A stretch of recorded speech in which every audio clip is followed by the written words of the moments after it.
Assalamualaikum warahmatullahi wabarakatuh. Perkenalkan, nama saya Muhammad Ilham Fauji dari semester 3B akan memenuhi tugas mata kuliah Hukum Pidana Lanjutan, yaitu tugas mereview.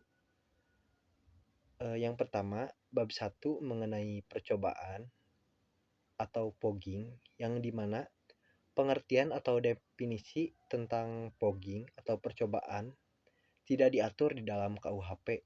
Tetapi dalam KUHP hanya ada batasan yang menentukan kapan ada percobaan dan menentukan syarat-syaratnya saja, yaitu seperti yang diatur di dalam pasal 53 dan 54 KUHP.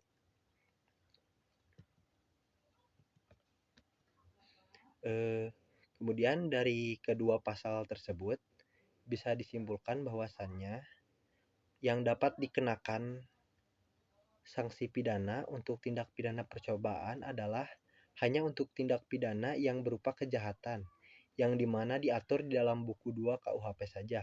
Sedangkan untuk pelanggaran diatur di dalam buku 3 KUHP, tidak dapat dikenakan sanksi pidana. Oleh karena itu, berdasarkan kedua pasal tersebut, bisa disimpulkan bahwasannya percobaan adalah suatu perbuatan yang dilakukan seseorang dengan niat yang jahat, dan niat itu sudah dimulai atau sudah dilaksanakan, tetapi perbuatannya belum selesai.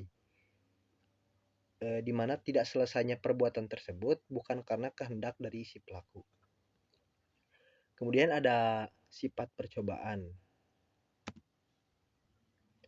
Sifat percobaan yang pertama sebagai dasar atau alasan memperluas dapat dipidananya orang, atau bisa disebut strafaudehnungsgrund, yaitu seseorang dapat dikenakan sanksi pidana apabila sudah memenuhi unsur pasal 53 walaupun tidak memenuhi unsur delik.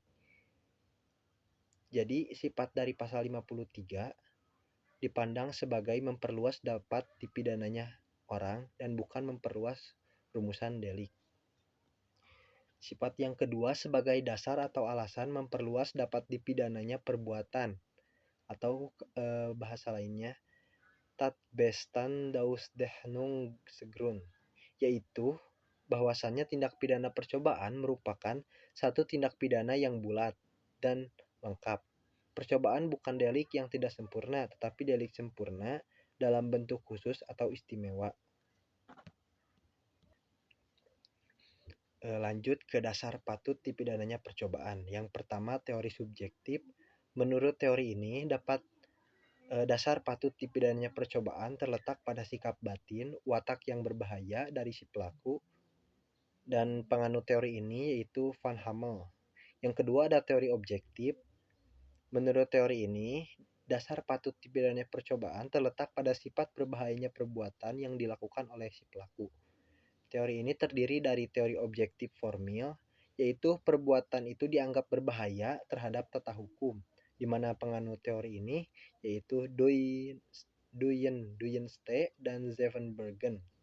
Dan yang kedua adalah teori objektif material, yaitu menganggap perbuatan itu dianggap berbahaya terhadap kepentingan atau benda hukum, di mana penganut teori ini yaitu Simon.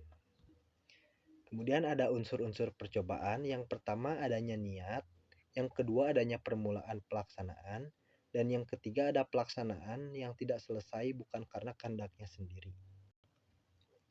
Kemudian ada yang namanya percobaan mampu dan tidak mampu. Percobaan tidak mampu muncul apabila perbuatan pelaksanaan telah dilakukan, tetapi delik yang dituju tidak selesai atau akibat yang terlarang menuju undang-undang tidak timbul.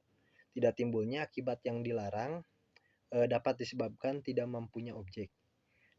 Perbedaan dengan percobaan mampu dan tidak mampu hanya ada pada percobaan objektif, yaitu menitik beratkan pada sifat berbahayanya perbuatan, sedangkan penganut teori subjektif tidak mengenal perbuatan tersebut, melainkan menitik beratkan pada sifat berbahayanya sikap batin atau watak si pelaku tindak pidana.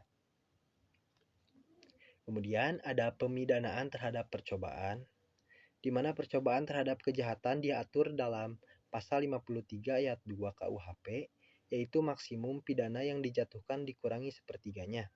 Kemudian menurut pasal 53 ayat 3 KUHP untuk ancaman pidana mati atau seumur hidup, maka maksimum pidana untuk percobaan adalah 15 tahun.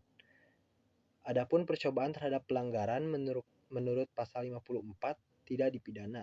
Selain itu, ada juga pengecualian terhadap tindak pidana kejahatan yang diatur di dalam buku 2 KUHP, tetapi tidak dipidana, yaitu apabila melanggar pasal 184, 302, 351 ayat 5 dan 352 ayat 2. Ada percobaan di luar KUHP yang dimana diatur di luar KUHP seperti di dalam Undang-Undang Nomor 7 DRT 1955 tentang TPE. Kemudian ada di dalam Undang-Undang Nomor 35 tahun 2009 tentang narkotika. Ada di dalam Undang-Undang yang ketiga ada di dalam Undang-Undang Tindak Korupsi. Dan yang terakhir, terhadap beberapa tindak pidana di luar KUHP ini diserahkan kepada pengaturan undang-undang tersebut sesuai dengan pasal 103 KUHP, tetapi pada umumnya tindak pidana ini di luar KUHP atau khusus tidak berlaku atau tidak mengenal percobaan atau dianggap perbuatannya selesai. Mungkin cukup sekian mengenai bab ke-1 mengenai percobaan. Wassalamualaikum warahmatullahi wabarakatuh.